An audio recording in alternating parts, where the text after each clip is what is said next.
House of Commons committee is this hour debating proposed takeover of Shaw by Rogers. The deal is now a step closer to reality following a legal ruling yesterday. Let's bring in Natasha Feta, who joins us live with more on this. Natasha, what have you been hearing from the committee?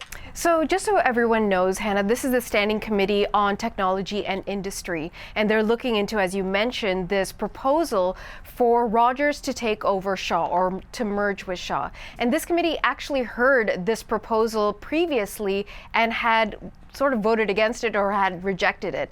So this meeting today is a revised proposal which would include Shaw-owned Freedom Mobile being sold to Quebecor-owned Videotron Limited. So even more expansion of the deal and further details being provided. In total, the merger, if it goes through, is worth $26 billion. It is pretty complicated, it's pretty dense, and it's taken a long time. And so what we're hearing from today are representatives from the organizations, members of parliament, people who are invested or interested in this issue generally of wireless service in this country. But there's still a lot of concerns about whether or not the deal is a good idea for Canadian consumers. Have a listen to a couple of members of parliament speaking today. Today, Canadians pay some of the highest cell phone and internet prices in the world, primarily because there is much less competition than 10 years ago. You know, I look back at the competitive issues and, you know, Zellers being taken over by Target, that didn't help competition. Future Shop being taken over by Best Buy, that didn't help competition. Rona was taken by Lowe's, didn't have increased competition. In fact, the undertakings there were very modest.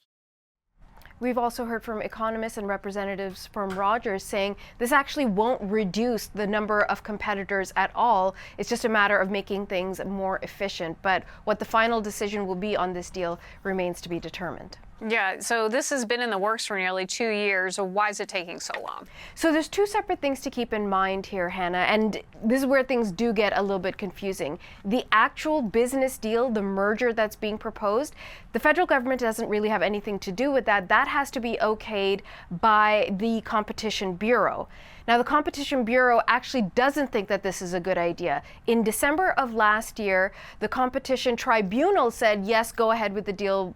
It seems okay. The Bureau said, no, we have concerns around some of the legal matters of this, and they took their appeal to the court, the Federal Court of Appeals, and they lost. Just yesterday, the ruling came down that the deal should go ahead.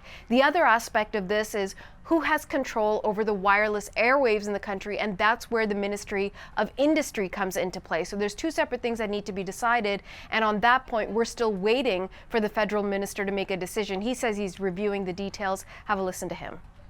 I've always been working on behalf of Canadians to make sure that we have more competition, more affordability and innovation in the sector. And this is what's going to be guiding my decision as we look at that.